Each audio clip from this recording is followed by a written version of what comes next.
Assalamualaikum warahmatullahi wabarakatuh. Perkenalkan, nama saya Tenri. Selamat datang di kursus Tak Tenri Colek. Pertama-tama saya mau mengucapkan terima kasih banyak. Terima kasih banyak untuk subscribe-nya, kemudian komen dan like-nya. I'm very grateful, I'm very happy about it. Harapan saya semoga channel ini dapat memberikan informasi-informasi yang bermanfaat bagi Bapak Ibu ke depannya. Amin.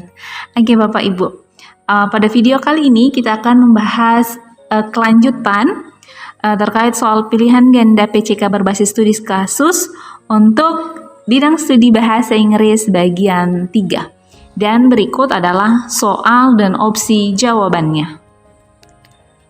Seperti soal-soal sebelumnya, hal yang pertama yang perlu Ibu Bapak lakukan ketika menemui soal pilihan ganda PCK berbasis studi kasus adalah mengetahui apa sih inti pertanyaan atau apa sih yang menjadi pertanyaan dari soal tersebut. Nah, inti pertanyaan ini biasanya dapat ditemukan di kalimat akhir pada paragraf. Nah, untuk soal ini maka dapat kita temukan di kata ini ada, which of the following strategy would be the most suitable for enhancing their comprehension and critical thinking skill. Jadi untuk soal ini maka yang menjadi inti pertanyaannya atau yang ditanyakan adalah strategi apa yang sesuai untuk meningkatkan, enhancing or increase itu sama ya Bapak Ibu, their comprehension, their-nya ini merujuk pastinya kepada peserta didik, and critical thinking skill. Jadi strategi yang dapat meningkatkan pemahaman dan keterampilan dari berpikir kritis ya.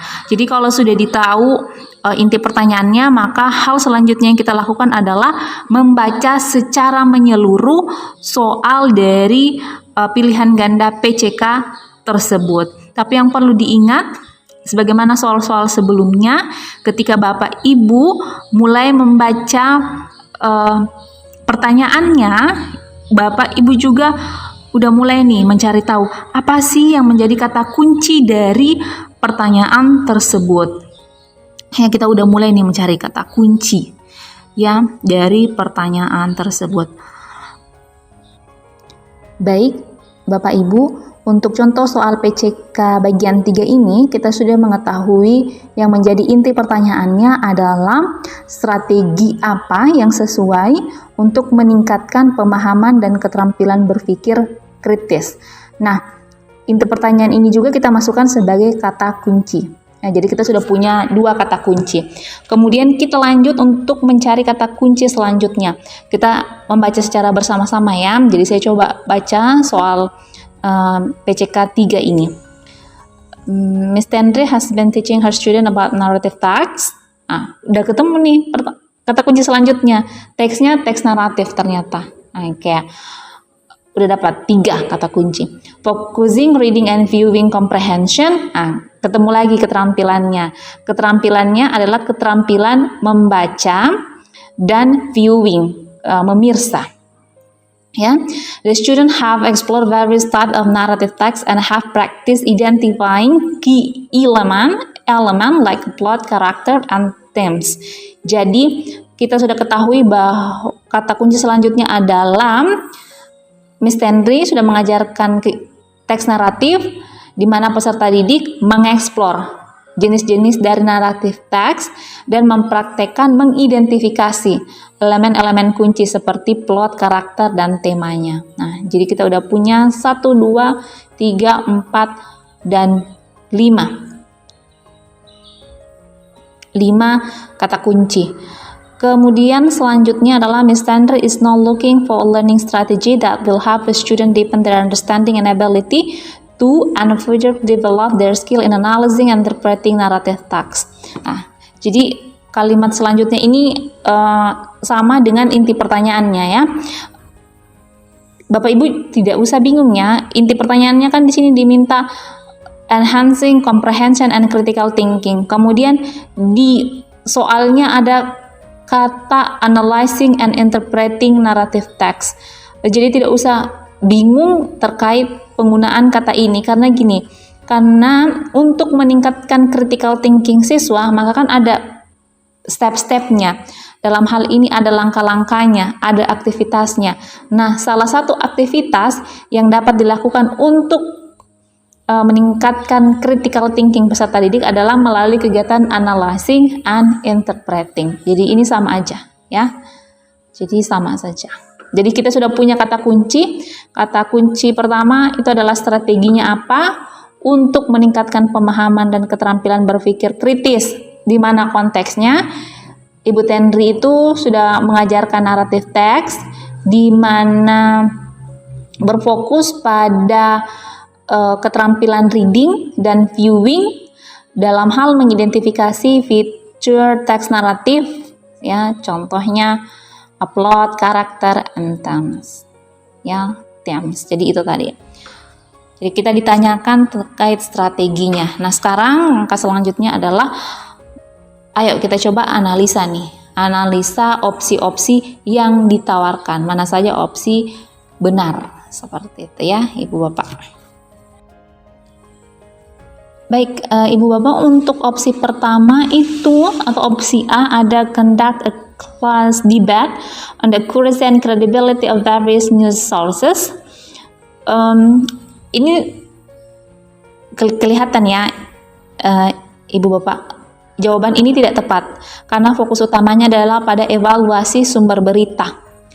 Kalau berbicara tentang evaluasi sumber berita, maka dia ini lebih cocok untuk teks literasi media atau teks eksposisi. Jadi bukan teks naratif. Jadi meskipun debat ini dapat membantu mengembangkan keterampilan berpikir kritis, tapi topiknya sekali lagi dia tidak relevan, di mana dia bertujuan untuk mendalami pemahaman teks naratif. Ya. Karena sekali lagi berdiskusi tentang kredibilitas sumber berita itu tidak melatih kemampuan siswa untuk menganalisis plot, karakter, atau tema dalam cerita naratif. Jadi, untuk opsi A-nya ini kurang tepat ya, Ibu Bapak. Oke, bagaimana dengan opsi B-nya atau opsi kedua? Kita punya create a multimedia presentation showcasing the diverse features and application of narrative.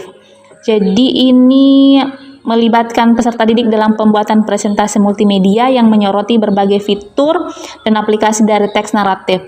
Ibu Bapak, yang dimaksud dengan fitur dan aplikasi dari teks naratif itu maksudnya ini ya, yang plot, alur cerita, kemudian karakter, kemudian setting atau latarnya, temanya, point of view-nya, kemudian style, dalam hal ini gaya penulisan, kemudian konfliknya. Nah itu ya, itu yang dimaksud dengan fitur dan aplikasi dari teks naratif. Nah, pertanyaannya, apakah opsi ini dapat meningkatkan keterampilan berpikir peserta didik? Ya, keterampilan berpikir kritis dan pemahaman peserta didik mampu meningkatkan.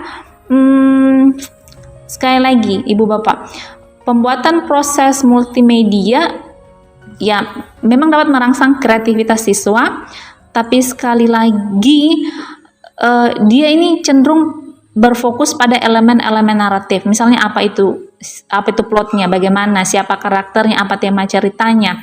Jadi dia itu lebih menekankan pada pengenalan atau pengulangan fitur-fitur naratif yang sebenarnya sudah dipelajari oleh peserta didik. Kita lihat kembali soalnya. Di soalnya kan di sini menjelaskan bahwa Miss Tendri sudah mengajarkan tentang teks naratif, ya. Sudah mengajarkan. Bisa dilihat di soalnya ya. Jadi sebelumnya Miss Tendri sudah mengajarkan terkait fitur dan aplikasi dari teks naratif. Jadi sekali lagi kegiatan ini hanya memperkuat pengetahuan permukaan atau kulit-kulit peserta didik tentang teks naratif. Padahal tujuan dari Miss Tendri, pembelajaran Miss Tendri ke depan adalah membawa siswa ke tingkat pemahaman yang lebih dalam dan memfasilitasi analisis kritis. Jadi secara keseluruhan Strategi ini dapat bermanfaat khususnya terkait kreativitas, tetapi tidak cukup untuk mencapai tujuan pembelajaran yang diinginkan, yaitu memperdalam pemahaman siswa tentang teks naratif, yaitu melatih keterampilan berpikir kritis. Jadi untuk opsi B, sekali lagi ini kurang tepat ya Bapak Ibu.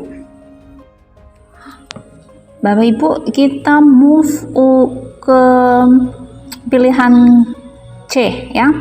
Ada engage in a group discussion on the moral lesson and culture value found in different narrative texts. Jadi dia di sini ya melibatkan grup diskusi grup terkait pembelajaran moral dan nilai-nilai culture yang ditemukan di berbagai teks naratif. Untuk opsi ini, khususnya diskusi kelompok ya, ini dapat menjadi alat yang kuat untuk mengembangkan keterampilan berpikir kritis. Mengapa? Alasannya adalah dengan peserta didik berdiskusi kelompok, mereka dapat menganalisis. Menganalisis apa yang dimaksud di sini adalah mencari hubungan antara cerita dan pesan moral atau nilai budaya yang terkandung di dalamnya. Mereka juga akan berusaha untuk menginterpretasikan, memahami implikasi dari nilai-nilai tersebut dalam konteks sosial budaya. Mereka akan berusaha mencari tahu bagaimana sih nilai-nilai ini dapat diaplikasikan dalam kehidupan nyata. Karena sekali lagi ini grup diskusi ya, jadi ada diskusi di sana. Berarti siswa akan berlatih mengartikulasikan pendapat mereka. Mereka juga akan berusaha untuk mendengarkan pandangan orang lain, kemudian memberikan argumen yang mendukung atau mungkin menentang interpretasi mereka terhadap pelajaran moral atau nilai budaya dalam cerita. Untuk opsi C ini oke ya. Kita keep dulu, kita simpan dulu untuk C. Untuk sementara ini oke ya Ibu Bapak, ini benar. Kita keep dulu. Kita pindah di opsi bagian D. Ya, opsi bagian D. Untuk opsi bagian D, di sini ada organize a collaborative activity where students compare and contrast two narrative texts with similar themes. Jadi pilihan ini melibatkan siswa untuk bekerja secara kolaboratif dalam kegiatan membandingkan dan mengontraskan. Jadi mencari persamaan dan perbedaan dua teks naratif yang memiliki tema serupa. Ibu Bapak, dengan membandingkan dua teks yang memiliki tema serupa, maka peserta didik ini akan membaca dan menganalisis struktur naratifnya. Misalnya seperti alur ceritanya, tokohnya, latarnya, sudut pandangnya. Mereka nanti akan melihat bagaimana plot ini berkembang dalam dari dua cerita tersebut. Bagaimana karakternya dibangun dan berkembang, berbeda atau serupa antar kedua teks. Nah, mereka akan mencari bukti dalam teks yang mendukung persamaan dan perbedaannya. Kegiatan membandingkan dua teks yang berbeda ini tetapi memiliki tema serupa ini memberikan tantangan yang lebih besar dibandingkan hanya menganalisis satu teks ya.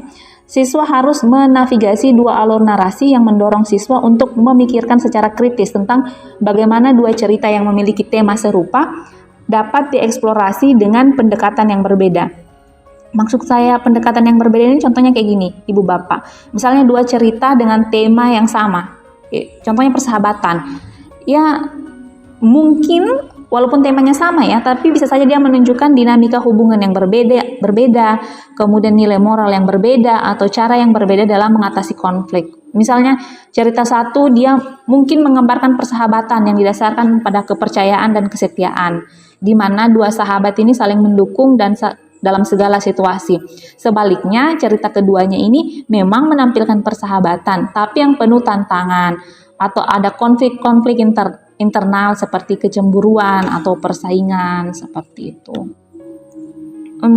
Nilai moralnya pun bisa saja juga berbeda, walaupun temanya sama. Misalnya temanya persahabatan, tapi mungkin cerita naratif pertama itu persahabatan dipotret sebagai sesuatu yang sangat penting dan berharga, menunjukkan bahwa sahabat itu selalu ada di saat suka maupun duka. Sehingga nilai moralnya itu adalah tentang arti penting, kesetiaan, dan dukungan tanpa syarat.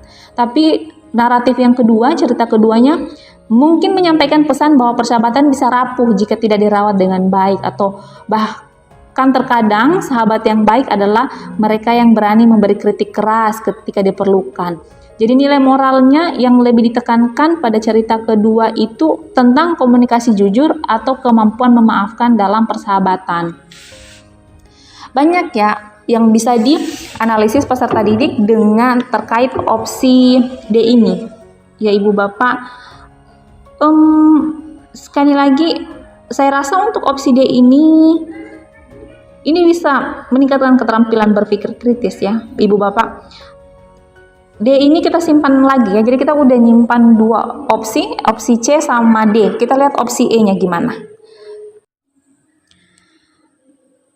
Untuk opsi E-nya di sini ada administer a multiple choice test to assess student knowledge of narrative text and structures and features ya. Sekali lagi Ibu Bapak, sebagaimana yang kita ketahui bahwa tes pilihan ganda yaitu adalah tes yang berfungsi untuk mengukur atau digunakan sebagai alat penilaian. Namun sekali lagi menurut saya bahwa metode ini tidak membantu khususnya terkait memperdalam keterampilan berpikir kritis peserta didik ya. Jadi tes semacam ini hanya mengukur pengetahuan siswa secara pasif tanpa memberikan kesempatan bagi peserta didik untuk melakukan analisis yang lebih dalam terkait teks naratif. Itu untuk bagian E ya Ibu Bapak. Jadi opsi E itu kurang tepat. Baik, Ibu Bapak, kita udah menyandingkan dua opsi yaitu opsi C dan D. Ada engage in a group discussion on the moral lesson and cultural value found in different narrative texts. Ini untuk opsi C-nya.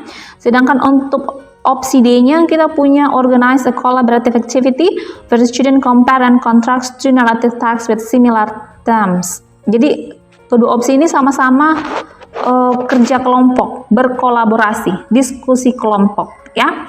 Tapi yang menjadi pembeda adalah kita lihat di opsi C-nya.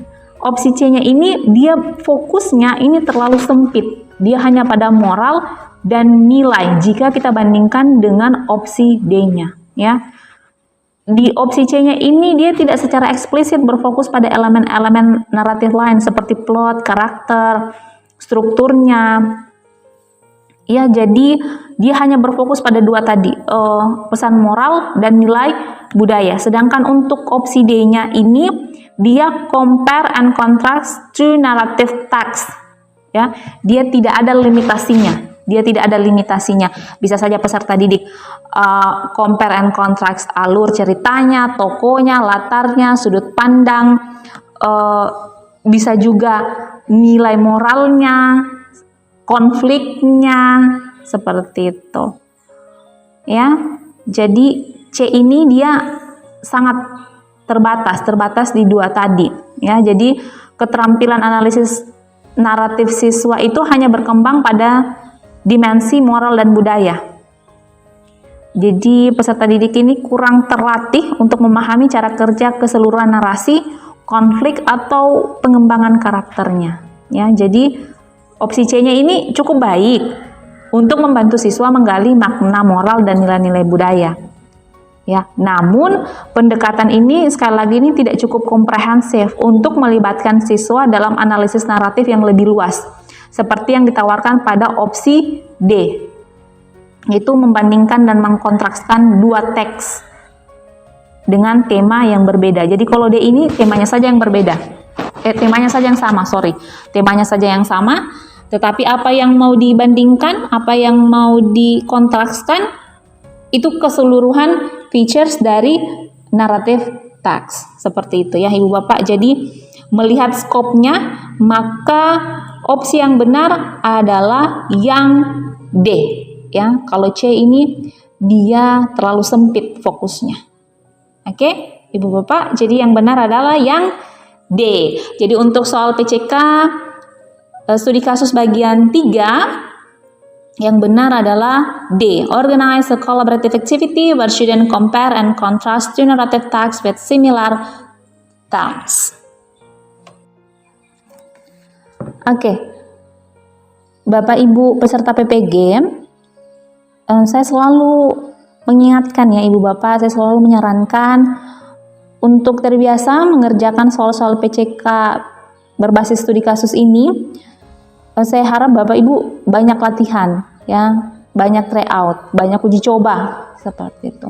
Bapak Ibu bisa sering-sering akses soal-soal yang di PMM-nya ya, karena berdasarkan testimoni dari peserta yang sudah ujian itu sekitar 20 atau 30% ada soal-soal dari PMM itu yang masuk saat ujian real ya.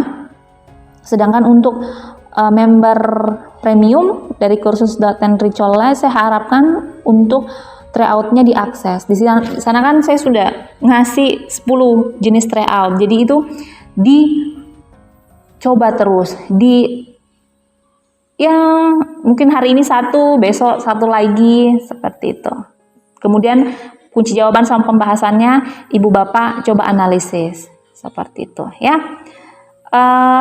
Ibu Bapak, di deskripsi saya menyertakan link kumpulan modul ajar. Jadi saya berbagi sedikit adalah beberapa modul ajar yang terdiri dari ada LKPD-nya, kemudian medianya, materinya, dan asesmennya yang Ibu Bapak bisa akses sebagai referensi untuk persiapan UKIN. Ya, jadi klik aja linknya, nanti mengarah ke website pribadi saya. Nanti di situ bisalah di-download. Kalau Ibu maunya prosedur, nanti ada keterangannya prosedur. Nah, ada tombol di bawahnya download. Nah, Ibu silahkan download atau unduh. Ya, seperti itu. Oke, Ibu Bapak, saya kira demikian ya untuk video kali ini. Semoga bermanfaat.